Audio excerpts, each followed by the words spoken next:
그럼 이 통장 내역은 제출하는 기간이 따로 정해져 있을까요? 네, 기간이 너무 중요하죠. 내가 그 기간 안에 잘못된 그 지출 내역이 있다고 하면 그게 문제가 되니까 이게 얼마 동안 기간을 제출 요구하시는지가 너무 중요합니다.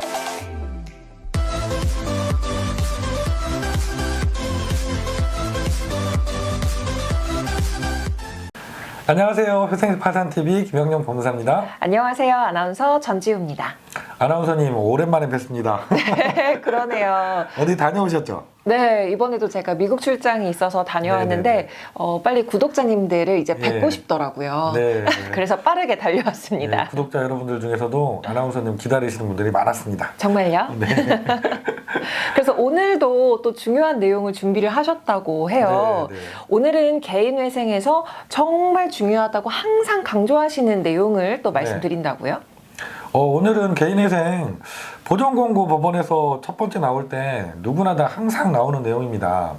통장 거래 내역, 이걸 정리하라고 하시죠. 그래서 오늘은 개인회생 통장 거래 내역 과연 무엇이 문제가 되는지, 그리고 얼마나 제출을 하게 하는지 이렇게 자세하게 설명을 드려보려고 합니다. 그럼 일단 통장은 가지고 있는 거 모두 다 제출을 해야 되는 건가요? 예, 내가 쓰고 있는 통장은 전부 다 제출을 하라고 하세요.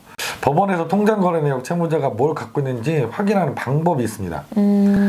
인터넷에 금융결제원에서 운영하시는 사이트인데요. 계좌 정보 통합 관리 서비스라는 사이트가 있거든요. 페이인포라고 합니다. 여기 가시면 내가 쓰고 있는 모든 계좌가 한 번에 다 조회가 돼요.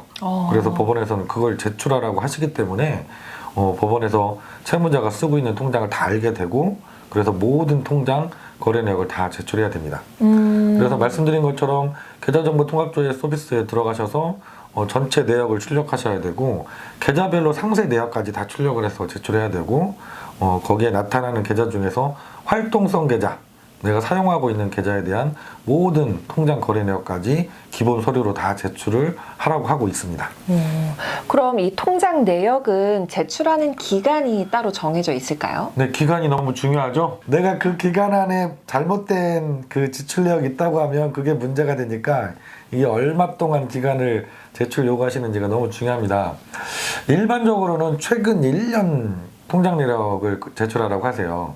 신청한 날을 기준으로 해서, 아니면 보존 권고를 하시는 그 날을 기준으로 해서, 뭐 길게 요구하시는 법원도 2년은 넘어가지 않아요, 보통. 그래서 1년에서 길게 2년 사이로 통장을 제출해야 된다, 이렇게 하시면 될 것 같습니다.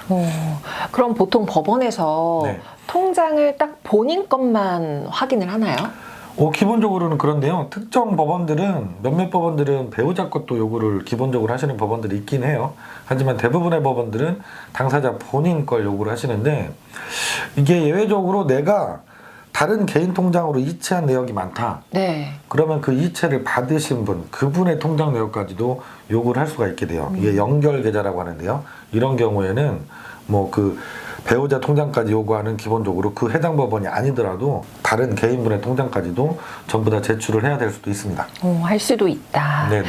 그럼 이 통장 내역에서 이 법원은 어떤 것들을 확인하기 위함인가요? 제가 4가지 정도로 좀 정리를 해서 말씀을 드릴 건데요. 첫 번째는 가장 기본적인 것, 통장 잔고를 확인하시는 거예요. 우리가 이제 통장에 있는 잔고도 당연히 채무자의 재산이잖아요. 네. 그래서 개인회생 청산가치를 산정할 때 뭐 부동산이나 자동차 이런 것과 동일하게 재산으로 잡아야 되니까 통장 잔고 확인용으로 통장 거래 내역을 받으시는 거죠. 그리고 두 번째로는 정말 중요한 건데, 최근 대출의 사용처를 확인하기 위해서 그렇습니다. 그래서 보존공고 전국 모든 법원에서 나오는 걸 보면 첫 번째 보존공고 사항이 항상 이 문구가 들어가는데요. 최근에 대출받은, 그러니까 최근이라고 하면 보통 최근 1년 안에 대출받은 걸 얘기해요. 그 대출금의 사용처, 그 돈을 대출받아서 어디에 그 돈들을 썼는지를 다 확인하기 위해서 통장 거래 내역을 제출하라고 하시고, 그래서 대출을 받았으면 그 돈이 어떻게 정확하게 쓰였는지 일일이 다 표로 정리해달라고까지 하세요. 그래서 가장 중요한 것, 최근 대출의 사용처, 이걸 보기 위해서 통장 거래 내역을 제출하라고 하시는 거죠. 그럼 이 대출받은 돈이 아닌 건 사실 뭐 문제될 게 없는 거예요? 뭐 첫 번째 보존 공고가 말씀드린 것처럼 최근 1년 안에 대출을 받은 그 금액의 사용처를 물어보시니까 그럼 대출받은 돈이 아니라 내가 번 돈 아니면 내가 갖고 있던 재산을 처분한 돈, 내가 모은 돈을 사용한 거는 문제가 안 되느냐 이렇게 생각하실 수도 있잖아요. 네. 그렇지 않습니다. 그래서 법원에서 통장 거래 내역을 제출받아서 검토하시는 것 중에 또 중요한 것 한 가지가 최근 1년 거래 내역 중에서 특정 금액 이상의 사용처를 또 다 밝혀달라고 하세요. 대출 금액 한정하지 않고 내가 최근 1년 동안 통장 내역을 봤더니 뭐 예를 들어서 50만 원 이상 입출금 내역을 다 소명하시오 이런 보정 공고가 나왔다 그러면 이게 대출받은 돈으로 지출이 됐든 내 월급에서 지출이 됐든 내 재산을 처분한 돈에서 지출이 됐든 그 지출된 내역에 대한 소명을 전부 다 해야 됩니다. 그래서 대출받은 돈만 문제가 되는 것은 아니다 반드시. 그래서 내가 가지고 있던 돈도 문제되는 사용처에 썼다고 하면 이게 다 문제가 된다. 이렇게 아시면 될 것 같아요. 아까 이제 4가지라고 말씀하셨어요. 그러면 네네. 법원에서 이 확인하는 것 마지막 뭐가 있을까요? 네, 마지막으로 또 중요한 게 소득을 속이는 건 아닌지 소득이 정확한지 이걸 통장 내역을 통해서 확인을 하세요. 뭐 특히 자영업자분들인 경우에 그럴 수가 있죠.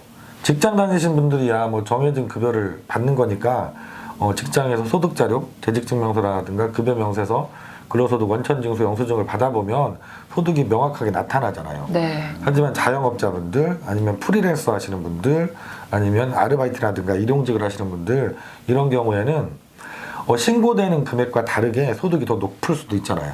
그래서 통장 내역에 일일이 수입으로 보이는 금액이 얼마나 들어오는지를 확인하는 용도로 또 통장을 검토를 하게 됩니다. 오늘은 개인회생 통장 내역 어떤 것들이 문제가 되는지 어떤 것들을 확인을 하는지 여러분께 알려드렸습니다. 다음 시간에도 여러분께 도움이 되는 정보 가지고 오도록 하겠습니다. 시청해주신 우리 구독자 여러분 고맙습니다. 감사합니다.